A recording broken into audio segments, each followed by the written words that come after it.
When I was a kid, I always imagined what I would be like, or where I would be, or what I would have.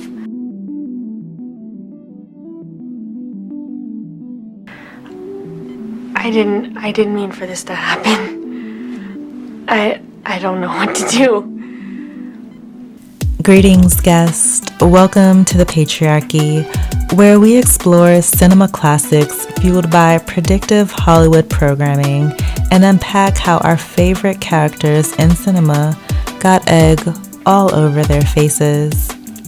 I am your commentator, Dom, and tonight we're unpacking While You Were Sleeping. I watched While You Were Sleeping for the first time since it was free on Tubi recently, and I thought it'd be interesting to talk about Sandra Bullock's character, Lucy. And as a side rant, is it just me, or are Lucy and Angela Bennett from The Net the same exact woman?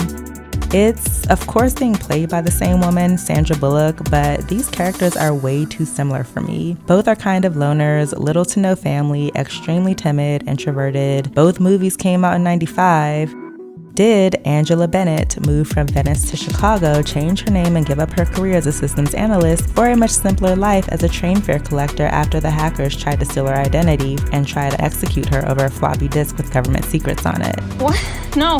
In The Net, Angela is eons ahead of her time. She did literally everything online because she hated interacting with people, and knowing what we know about people now, this day and age, with their extremist views and all, who can blame her? But did she take the job in Chicago to force herself to interact with everyday people after the fiasco of living in that bubble in Venice? Just a thought. I've seen The Net several times. I don't know why I like watching that movie so much, but while watching While You Were Sleeping for the first time, this just felt like a continuation of her life. I guess the only thing that doesn't really line up is her mom. Well, I thought I should introduce myself. My name's Lucy. What? No. I am Angela Bennett. But more seriously, I wanted to discuss this trope of the ultimate sleeper girl, the passive, submissive woman. This character is a woman who simply just lets life happen to her. She is never much of an active player in her own fate or destiny. A majority of the plot involves the character getting dragged around like a rag doll, and this happens to also be the movie's main character. She is who the story is about. Yet how she advances within the plot is never actively her decision, but always a decision made by the various supporting characters. This was Lucy. And before we get too far into this, a refresher of the plot. Lucy is a train fare collector in Chicago. She's been crushing on one of the daily commuters, Peter Callahan, for some time now. And on Christmas, Lucy is working only because she has no family, and her boss very unfairly decides that because she doesn't have family, that she should sacrifice her holiday for her coworkers. And while at work, Lucy witnesses her crush get robbed and pushed onto the train tracks. She heroically saves him by pushing him out of the way of an oncoming commuter train. Now, after this incident, her crush, Peter, ends up in the hospital in a coma. And while in the hospital, it's misinterpreted that Lucy is his fiancée. The family of Peter is shocked and surprised, and they all welcome her into the family because they want to be close to him. And that's because Peter isn't really all that close to them. So throughout the plot, she keeps up this ruse after Peter's grandfather or godfather, Saul, convinces her to. In the process of being in the midst of his family, Lucy and Peter's younger brother, Jack, who at first is kind of suspicious of her, they eventually fall for each other. And when Peter finally wakes up, his godfather lies to him and manipulates him into proposing to Lucy. Lucy, yet again, despite being in love with the brother, just kind of rolls with the punches, almost marries Peter, but in the final hour, finally decides to grow a backbone and say that she wants to be with Jack. I object. And that's who she ends up with. Again, she's the main character, but doesn't really give that main character energy. She's a dreamer, has a pretty average life, and Lucy very timidly lets characters who aren't even integral to her life, like her boss, like the nurse at the hospital, like Peter's godfather, Saul, and even Peter shape, affect, and advance her throughout the entire plot.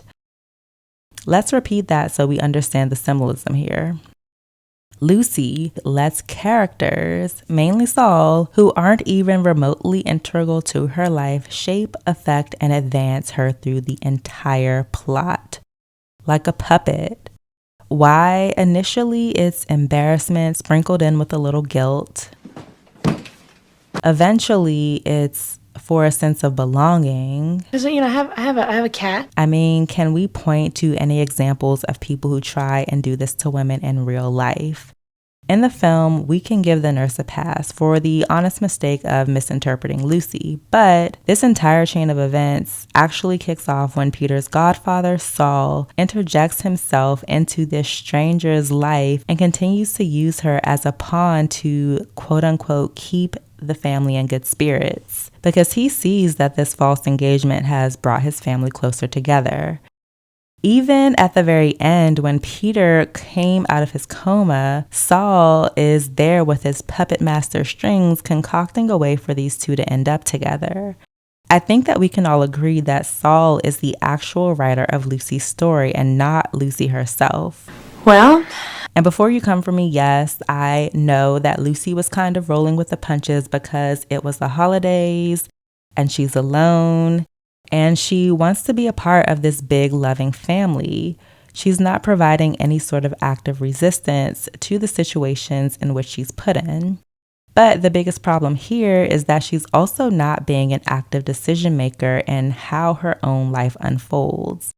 Lucy cannot even properly curve Joey, who inappropriately keeps sniffing around her. You stood me up. For what? She's a people pleaser, never wanting to let anyone down, even strangers, at her own expense. Let's backtrack. She caves into her boss, who coaxed her into working on Christmas, despite the fact that she had worked the previous holiday, Thanksgiving. She caves into Saul, who persuades her into maintaining this lie of being Peter's fiancé, despite her knowing that it's morally wrong. She caves into Peter, accepting his proposal despite having a stronger connection with Jack. People pleasers never write their own stories as they are too busy helping to complete or play a supporting role in the stories of others. So at the very end of the film, when Lucy finally decides to take some action, she takes a stance.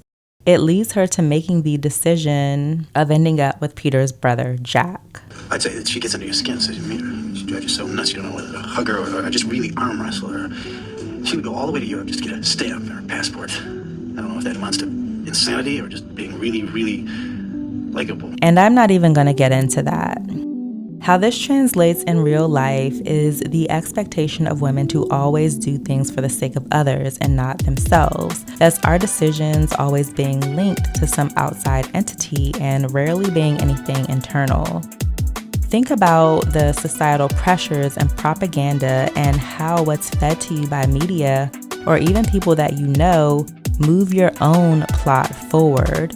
Are these decisions of your own volition, or are they a bunch of Sauls feeding into you what you should be doing for the betterment or benefit of others?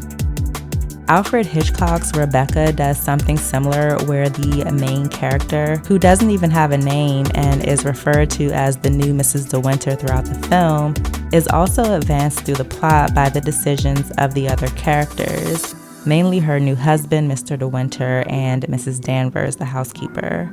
And you can watch my review of the movie Rebecca here. It's one of my earlier videos, so be kind. But what are your thoughts on While You Were Sleeping and Lucy's sleeper girl, passive submissive, people pleaser, I'll just let life happen to me character? Has anyone ever identified with this? Share your thoughts down below and don't forget to like, share, and subscribe if you've enjoyed the content. Signing off now, your friend, Dom.